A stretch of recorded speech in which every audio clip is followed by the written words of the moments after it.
Tix, bro. How's it going?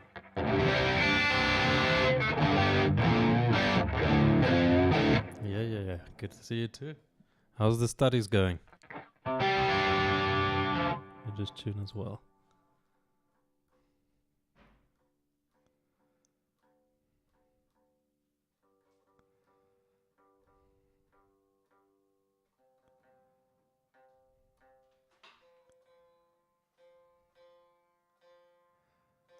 Oh, that's good to hear. Yeah. Some very advanced stuff you're busy studying. But yeah, no, I'm glad you're managing everything.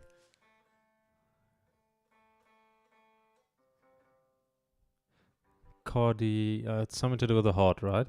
I think it's cardio something. Yeah.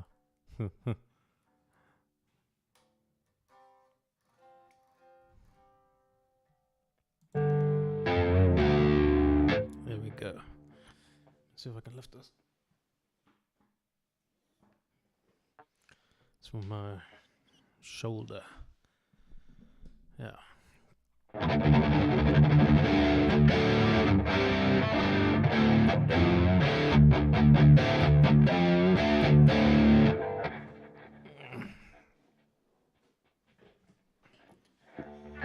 Oh, that's very good. I'm very glad that I was able to help you out. Yeah, it does help to sort of just visualize things a little bit because it gets so complicated. Like these very, very basic things are sort of just assumed to be understood. But like there's so many more I want to make, but like adding all the graphics and stuff really takes a lot of time. So I'm actually debating now, should I do it exactly like that, or should I just like get a whiteboard and just write everything down, like have the camera look at the thing, and then I can just write everything down because it'll be so much quicker to produce stuff like that. But I mean, obviously, perfectionism kicks in, and then you want it perfectly animated and all that stuff. But like, I feel like maybe I should just do it, but quicker, but simpler, and then eventually, like when everything scales, then I can maybe like get some people who actually know what they're doing to help me out with that. Rambo. Yeah, boss. Good to see you too. The sharps and flats. Yeah, sharps and flats are so very confusing. Now I'm doing great thanks to you and you, Rambo. That's good to see you again. Now the sharps and flats are extremely irritating, like especially for guitar, because the thing is on the guitar, a sharp note and a flat note looks exactly the same, but on a piano, the sharps and flats are what do you call it? The black notes. So we like right now, every single natural note and sharp note looks exactly the same on the fretboard. So it's very difficult visually to discern which ones are sharp and which ones are flat. So that's why it makes it so difficult on guitar to just visualize it or to understand it. But on piano, you just know the white ones are the natural notes and the black ones are the sharp or flat notes. So it really does help a bit. Let's check. Prefer making it with animations. Yeah, I agree. That's the thing. Like it would be so good just to be able to do that. But it gets a bit difficult. But a video like that would be good too. Let me try and make one of those like that, and then I'll have a look. I'll have a look and see maybe how that, because I feel like I can make that quicker. There's a lot of videos I want to make, but it's just it takes so much time to animate all the stuff. So, but let me have a look at that and see how that goes. Yeah. Oh, cool. Thanks. All the feedback really helps, because I don't want to now spend too much time doing something that doesn't work. But I'm so glad that it has helped you understand the notes. It's such a fundamental part of the fretboard and everything. So no, that's very good to hear.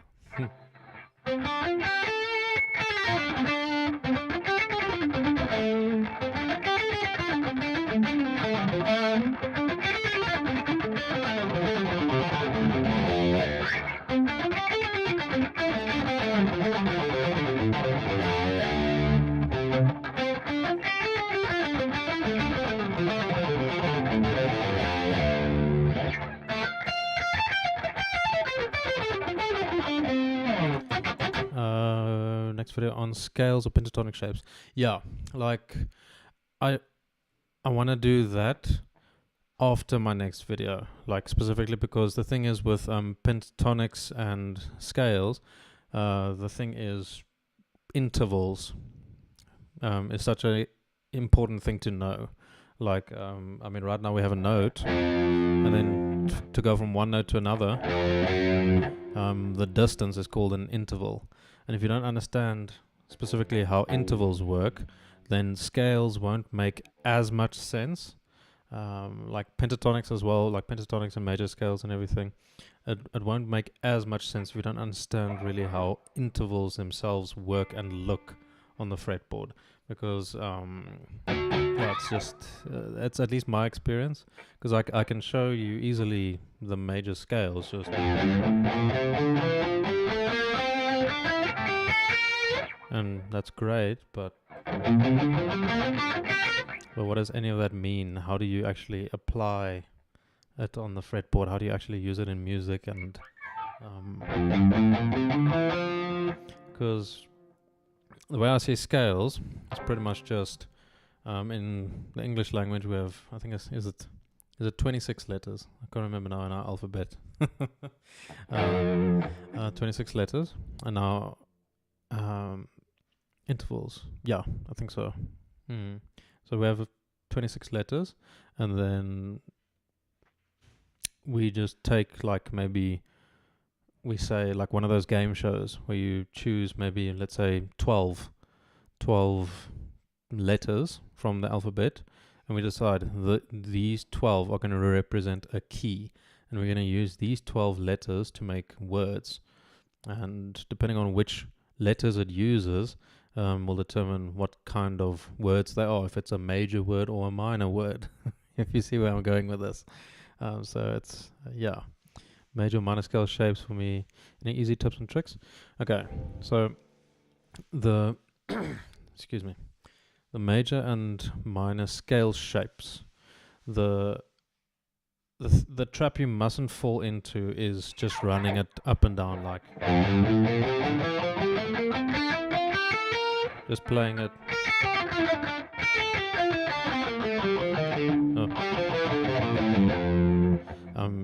If you just do that, like you'll never actually play a song where it goes like up and down or anything like that. There will be some scale sequences in songs, but just familiarize yourself with the actual sound of the guitar, or not the guitar, the scale. Like that's also where intervals come in. So the major scale really only consists of 7 notes. So 1, 2, 3, 4, 5, 6, 7, and then it starts over again, just an octave of the first note. In the musical alphabet video, I showed, like, you know how octaves work. So you're on the staircase, and then eventually you get to the top. So a scale is just a pattern of stuff that you're going to be doing. So I guess learning the C major scale would help. It's the best scale to learn in the beginning. And for the second one, A minor. Get an idea on major and minor scales after learning those two. So on piano, definitely, because if you're playing the C major scale, you only playing white notes. That's a very big benefit visually, because then you know every single white note is a note in your scale. And in the A minor scale is technically the relative minor of the C major scale. So all the notes that are contained in the A minor scale are the same ones that are contained in the C major scale. This does get a bit complicated when you start going into modal theory and everything. Then it will make a lot more sense. But essentially, if I were to play it now, so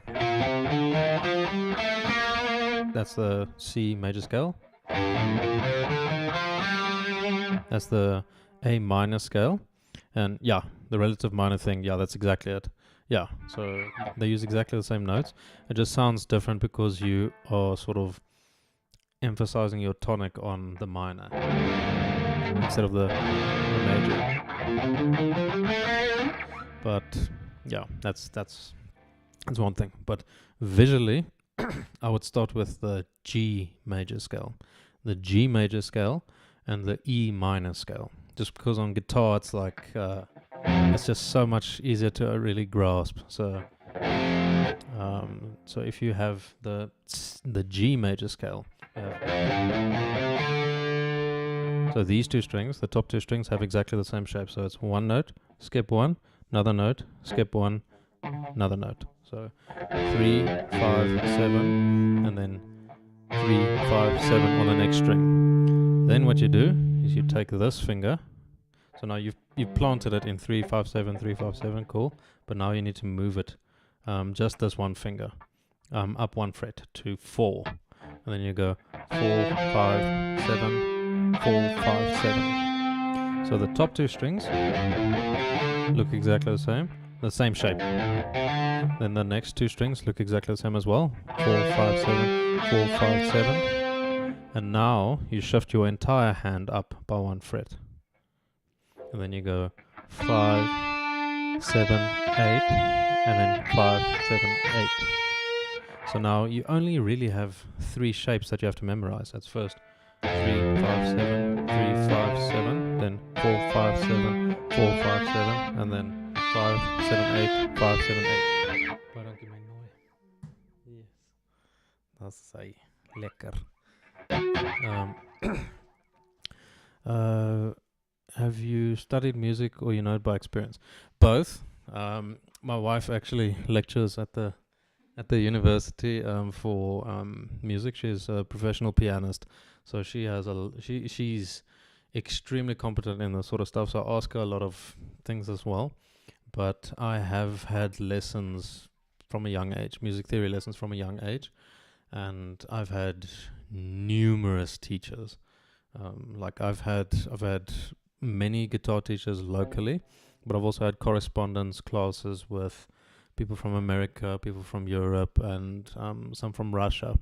So a lot of what I've learned is based on everything, all the classes I've had with all these various teachers and everything. But I haven't went to university like my wife for music specifically. But yeah, let me check. You said, Ben Slabbert, Canada. Neem aan is Afrikaans, maar ja. I've got a question, Git.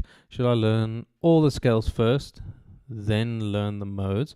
Or can I learn them now? I just know the C major, A minor, E minor, and G major scale. Okay.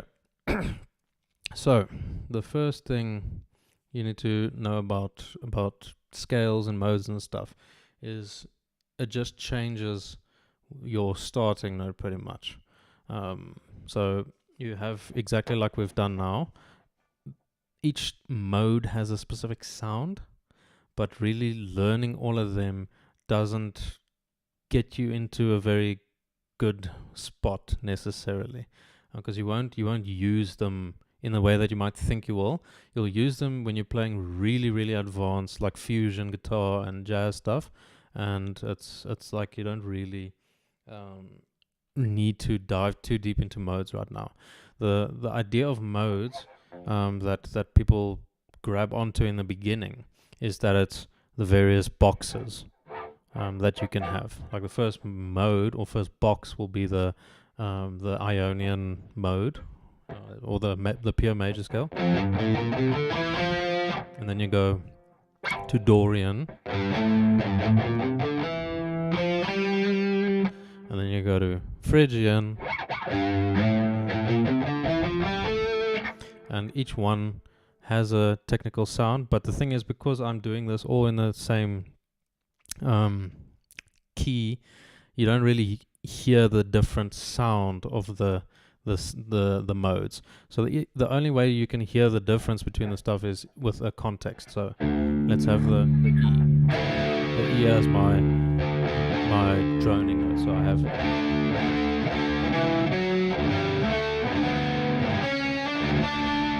Now that's how the major scale sounds. Now let's do the Dorian scale, but using the E as well. So we had. Now we have. But different. But different than the Phrygian.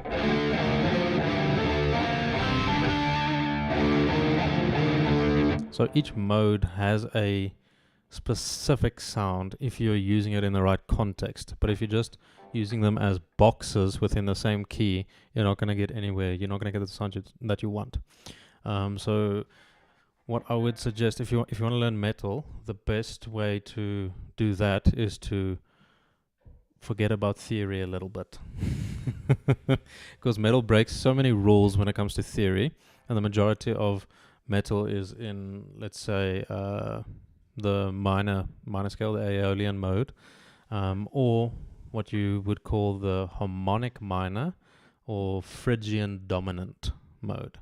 So the Phrygian dominant or the harmonic minor mode is a very, very cool sound that is like, it's the metal scale for me. So it's like.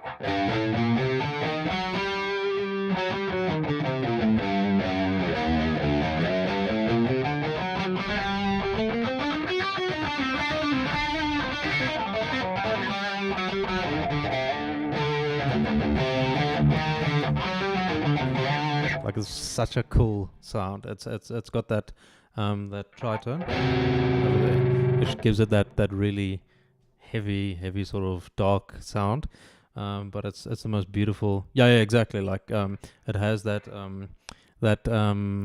yeah, you know, Holy War's that like nylon or acoustic part like that.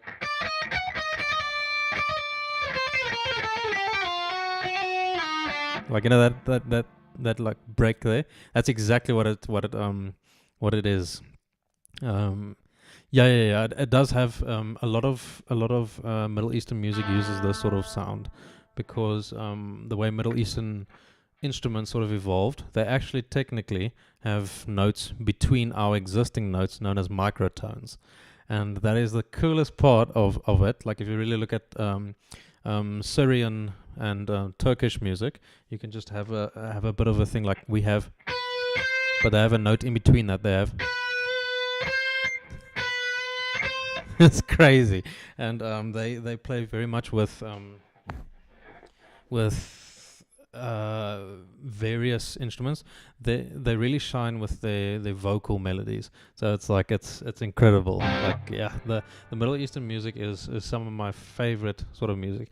My favorite Middle Eastern song is an ancient Arabic song called Lama Bara Yatatana, and that thing has this really interesting time signature jump. So it goes like den den den den den den den den den den den den. It's just so I don't know how they thought about it, and that's like, I think, in 800 AD or something. So it's like one of the coolest melodies that we have. So it's just I love it so much. And yeah, my wife when it comes to classical music, she is brilliant. Like, she is incredible when it comes to that. Wherever I May Roam, that is exactly right. That song.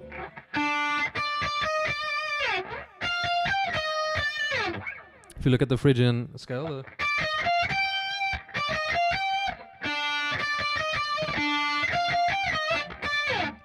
it's exactly it. So Wherever I May Roam is exactly that that sort of sound. So that's you got it. That's exactly right. But the sort of the home chord is the home tonic. It's difficult to really describe it without using the technical terms.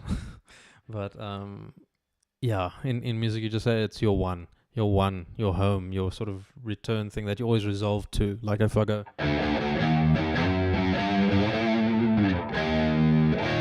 then it sounds like I need to go. There we go. Then it's like you have that release where you're like, okay, now I'm home. So wherever you place your home, and you build your mode around that will give you the sound that you're looking for specifically. Like if my home was here and then I just play, then my it's gonna be major. But if my home is also here and then I go, then it's now a Phrygian home. So it's cool. So yeah, I wish I could play guitar like professional guitars before. Oh no, you definitely will. Like it really, it's just these little things that you'll pick up, and it'll make you just develop very very fast. You just need this sort of guidance, and that's exactly what I'm doing with this channel. I want to make sure that people who pick up the instrument also late in life have a chance to enjoy this wonderful instrument that we have, and it's just such a privilege to be able to play something like this. Rambo, I so badly want a sitar. I so badly want a sitar. Like it's just the way it sounds, the way it's played, and the various what do you call it? There's these harmonic strings, sort of like.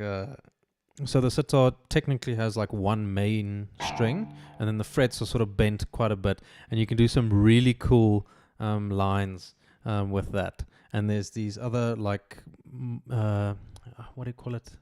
I'm not sure what it's called, but there's these other strings that are just droning in the background, and it has that really cool sound. And I just wish I had one of those. Like a sitar is just beautiful. Oh my word. You want to be a music nerd? Yeah. No, it's really really fun. Oh my word.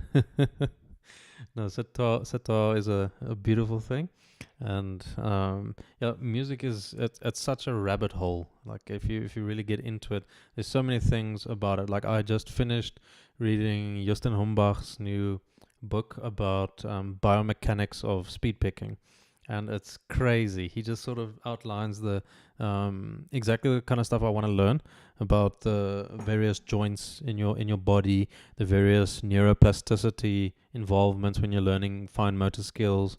It's a brilliant book. It's extremely nerdy, but I love it.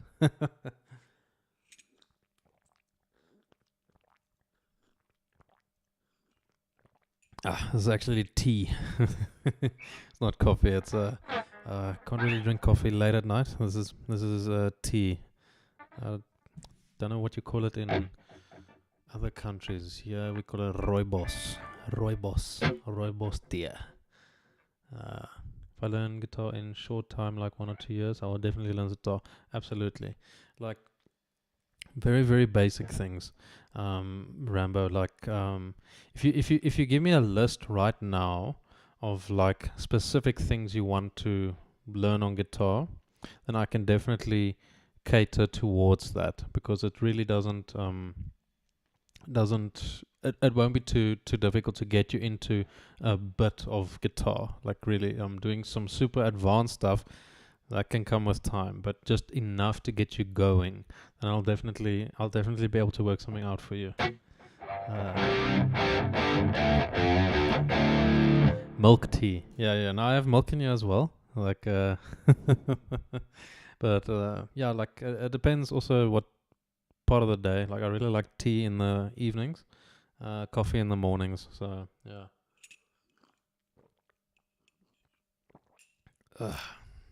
So nice. Rooibos tea.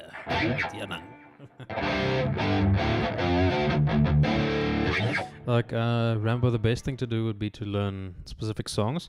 So I have been looking at that song you asked me to look at.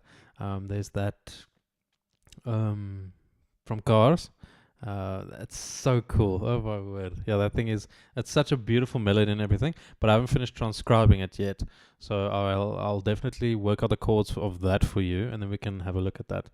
First, basics, from which I can play any song leads, some basic strumming on which I can play guitar on any song. Okay. No, perfect. And how to find chords from any song. Okay. That's really really cool.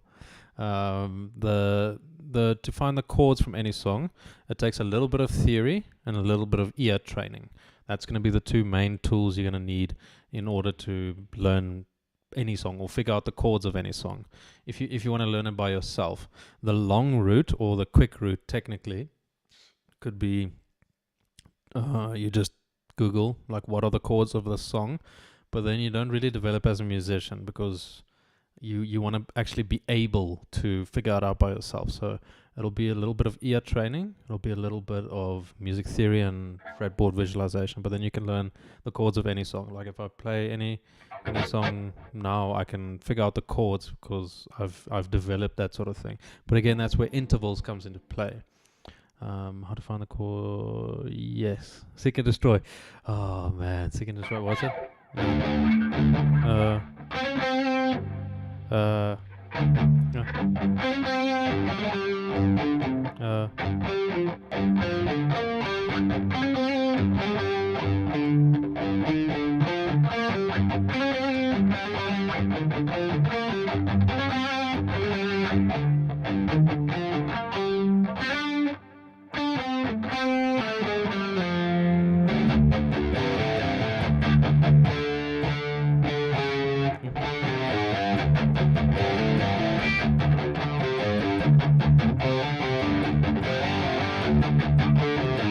oh, that's such a cool song.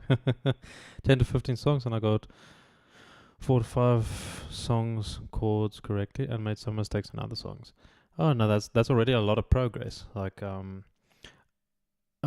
in my first year, or my first 2 years actually of playing guitar, I think I was only able to play 2 songs. My big problem was I just learned riffs. I didn't learn full songs. Like literally this thing right now that I just played is the only part I know of the entire song. I didn't learn the whole song back then when I first encountered everything. So I knew a lot of parts of songs. Yeah, that's exactly right.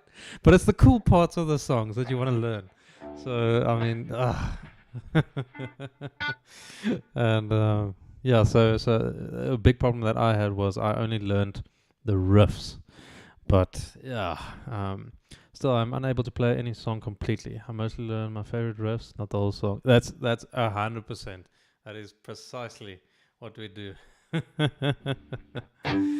Oh, yeah. So with acoustic, it's your main driving force is your right hand.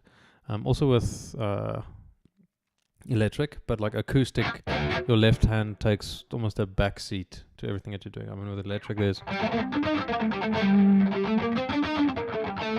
have all these fast stuff going on with your left hand. With acoustic, it's pretty much you hold a chord.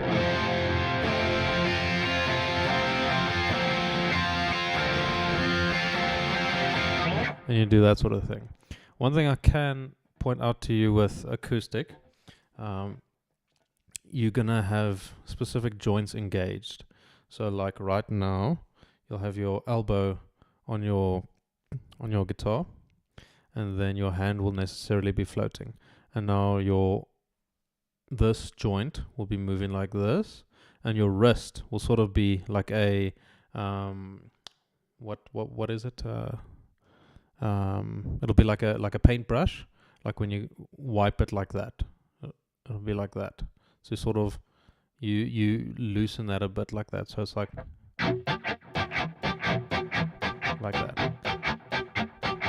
So that's pretty much how strumming works.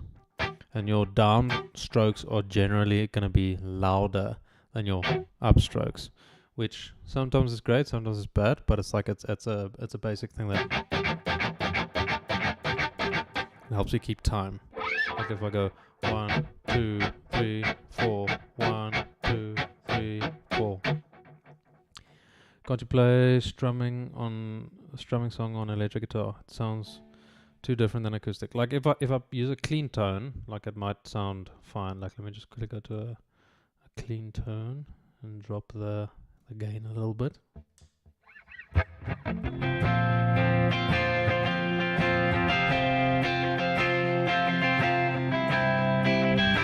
That sort of sound. We have bats. Hotel California. Oh, that's such a great chord progression. Wanneer die bed. Ja. Ja, vleermuizen, ja.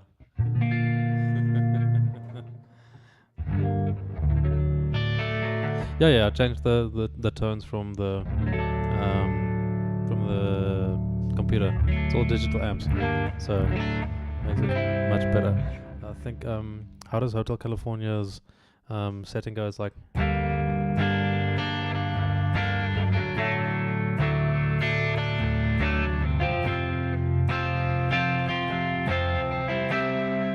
and I think it's D minor.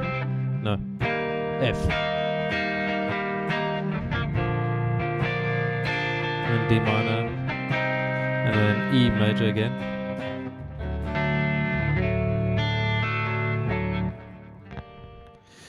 Yeah, I guess it depends what key you're playing it in. Like if I have capo 2, then I'll probably play a B minor. But yeah.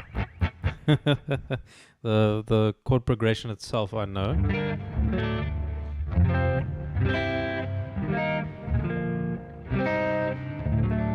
That's sort of the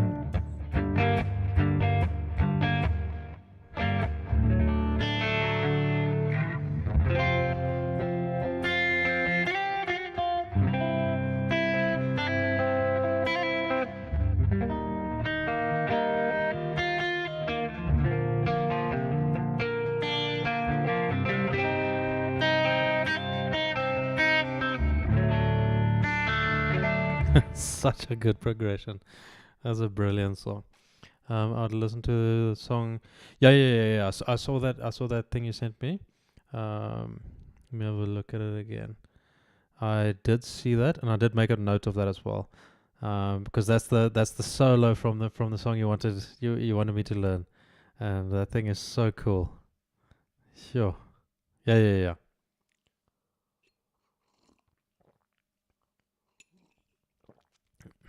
Ik Hasina T, that one. Sorry. Ik Hasina T.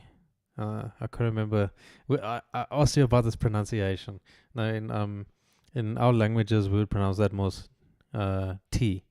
But yeah, so I guess it's the for you. So okay, ek Hasina T, and then the Cars theme music, the Gorak Sharma. I'll definitely be learning that properly. Oh man, so cool. Yeah, you can follow me. Yeah. Let me just check. I don't know what it is on Instagram. I think it's. You can just check. It'll, I think, be this.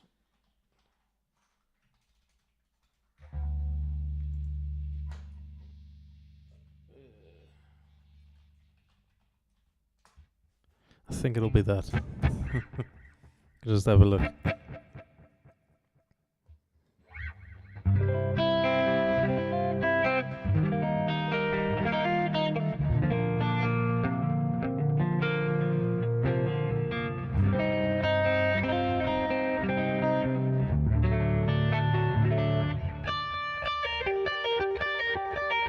Yeah, that's my name. Nihan.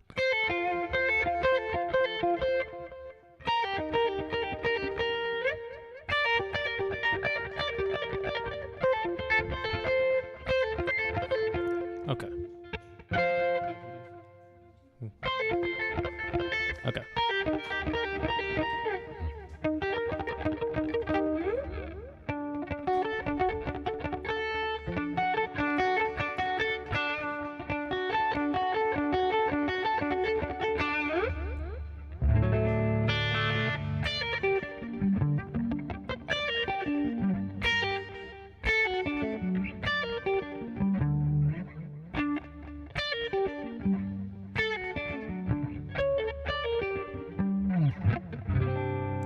Play some Queen. Let me quickly have a look at. I need a really good tone for that if I'm going to play that. I think the solo that everyone knows is the.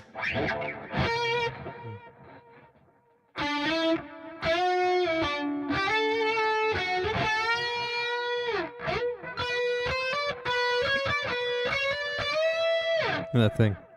I can't remember now exactly where it starts.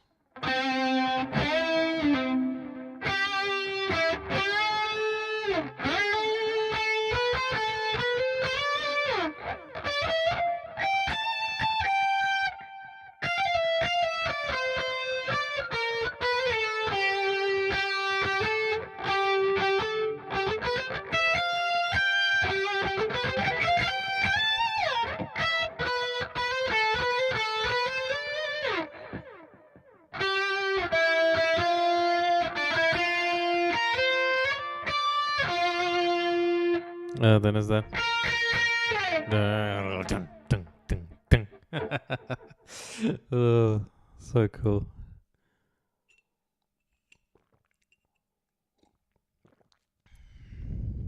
Yo, that sounds so cool. Maharashtra se Hubai. Amitumake Bachlo. No, sorry, Bachlo Bashi.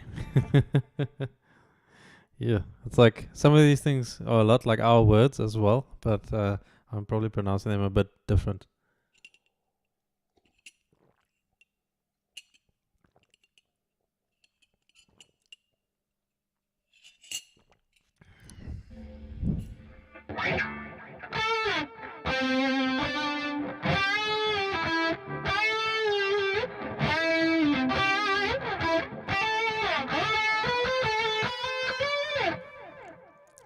Mumbai Marathi, because not Marathi is not. We're talking in Hindi language. Oh, okay, cool. Mumbai Marathi. Ah, hey, bro. So cool.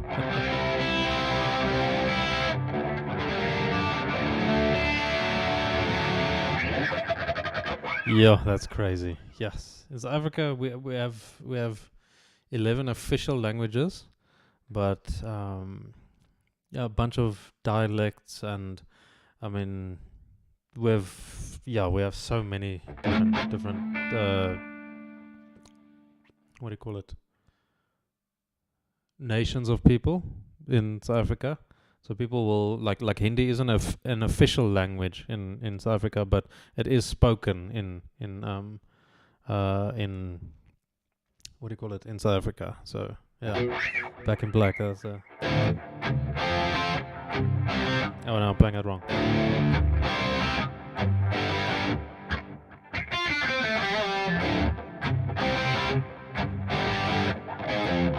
What? I think I'm playing it wrong now.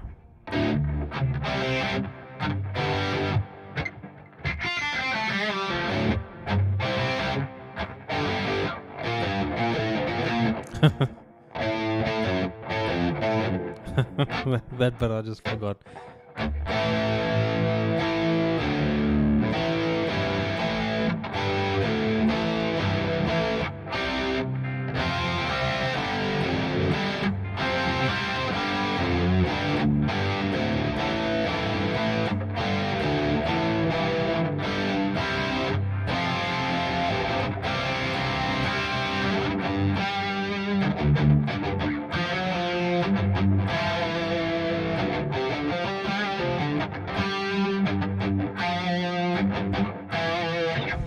So cool. Yeah, but I mean, India has like what, 1 billion people? So many. Yeah, we have I think about 60 million. So yeah, I would imagine there to be about 400 languages if you have a billion people. Now I'm glad. Yeah, this tone is very very nice. It's my go-to tone. So. Absolutely. Like music really doesn't have any boundaries and languages. It really just does transcend everything. It allows us to connect on a completely different level. Like we might not even speak the same language, but like when we are all united by the or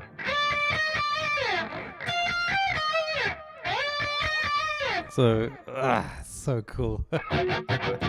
Oh man.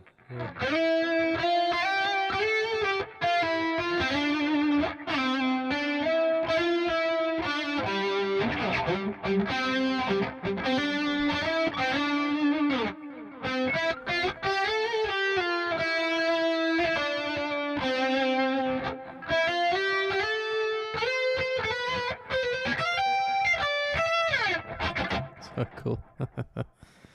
1.4 billion. Yeah, no, that's crazy. Oh, into city pop too deep. I played every night, especially Japanese ones. City pop.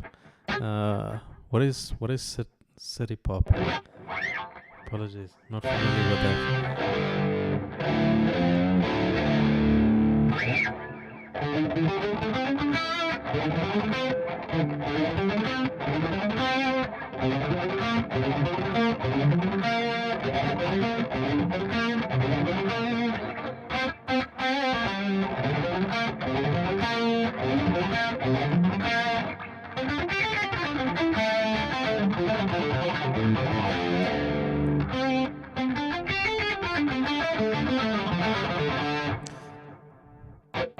Time to get some rest. Yeah, please, man. Take some nice have some good rest so you can be strong for tomorrow. Yeah. Have a good one, man. Keep well, Rambo. Last resort. I've never actually learned that, but I think I remember how it goes. Let's go. It's like a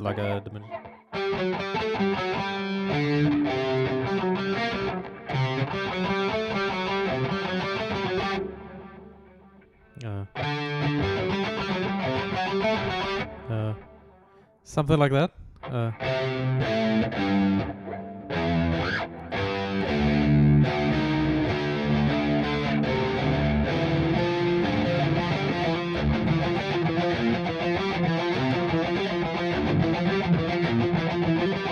It's like that, you know, that metalcore sound. I think that's it. Yeah. Keep well, Rambo. Yes. Yeah, I never actually learned that last resort. But like that's the idea behind it, right?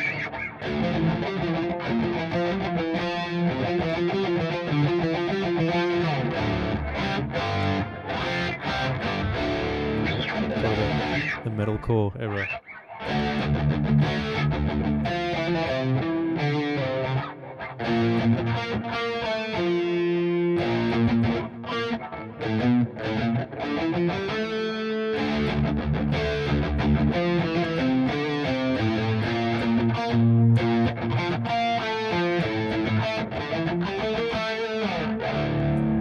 So cool.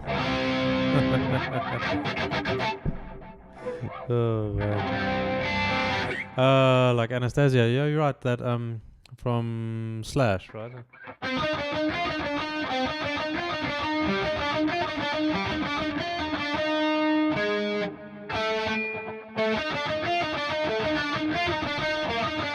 Something like that.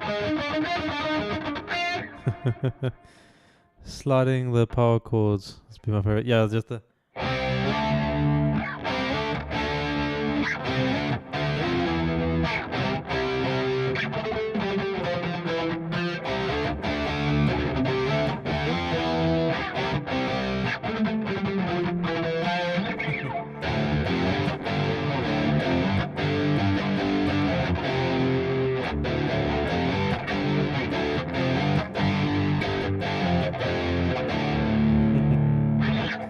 Fade to black, what?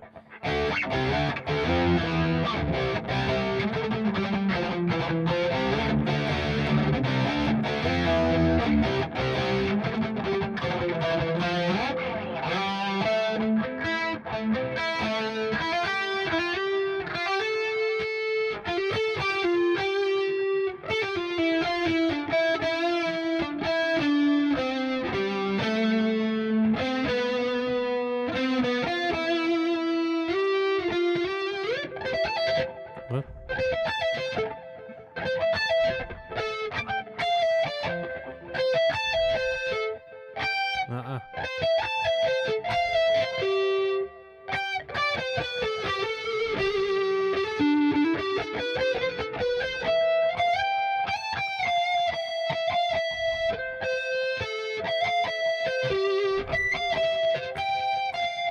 Let's go around.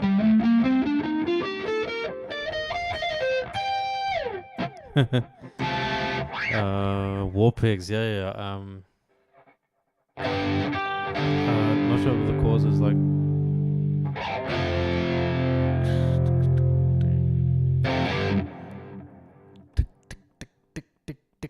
I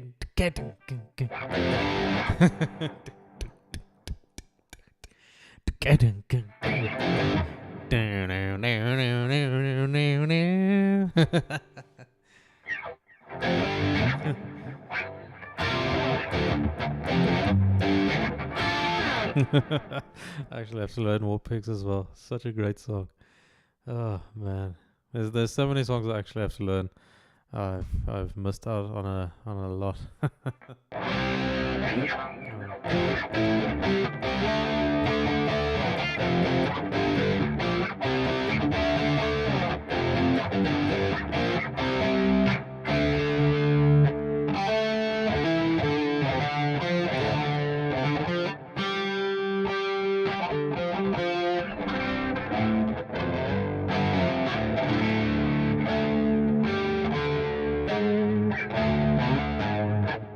Yeah, Rocky like oh man, great song.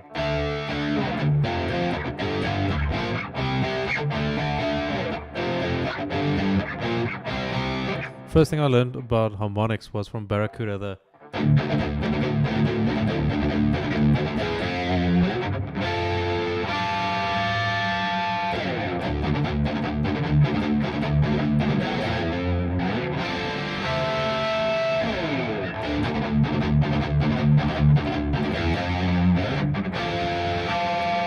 so epic.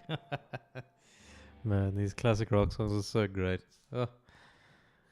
Oh man, but yeah, a little bit harmonics from Linkin Park. Yeah. They also have a bunch of songs like that where they have the all those beautiful harmonic stuff. Oh man. But thanks for stopping by, Heretics. It's always good to see you from you. Good luck with your studies, and everyone else also. Yeah, I'm gonna go have some food and get some rest. So thanks for stopping by, and yeah, I'll check you guys in the next one. Cheers.